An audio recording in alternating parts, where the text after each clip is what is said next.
Hey, what's up guys? Umi here. I'm just kidding.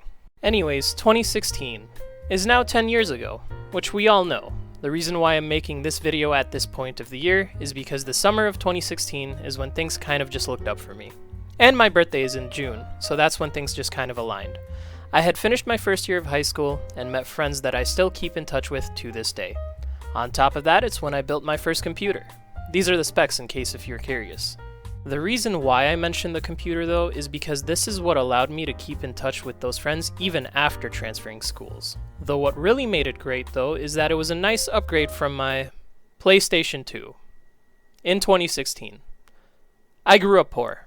Enough about me though. This is about the year itself. A year that was both loud and divisive as it was funny and memorable. So let's get the most important part of that year out of the way.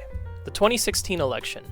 And that's all I'm going to say about it because I don't do politics. Aside from politics though, 2016 to me was definitely the last year that really represents the Wild West days of the internet, and anything could be said on it. Now that was my initial conclusion until I remembered Instagram, which I've had deleted from my phone for several months now.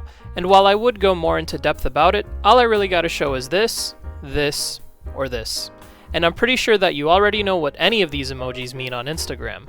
But that's beside the point, because the reason why 2016 is the end of that Wild West era for the internet is because that was when shock value content really took center stage. Now that can mean one of two things. Since I was in high school at the time, shock value content meant eating something during lunch period, and my friends saying, "Check this out," and showing me their phone which was displaying an absolute crime against humanity that made me consider ditching lunch the next day. And I can't talk about what was shown to me because that would get me banned. Shock value content also meant going onto YouTube after a day at school or work and seeing one of these channels uploading a video.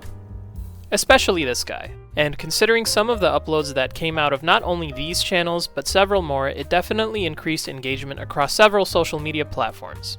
Or rather, two of them. You know the two. And all of that noise definitely pushed the boundaries of socially acceptable things to do on the internet. So much so that some of it was leaking into real life. Like the word that is tied to this emoji was being spewed pretty much everywhere on the internet. It got so bad that this frog is officially recognized as a symbol of hate by the Anti-Defamation League. And if we take it a step further, a year later in 2017, this guy had an incident involving a bridge, and that really changed things for YouTube as a whole. Aside from that though, there's not really much else to say except for how things were looking politically at the time, which again, I won't talk about. But 2016 is considered by many to be the year that started the decline of humanity, which I only partially believe. And the one event that people believe that started this decline is the death of Harambe. Rest in peace, Harambe. Take care, everyone.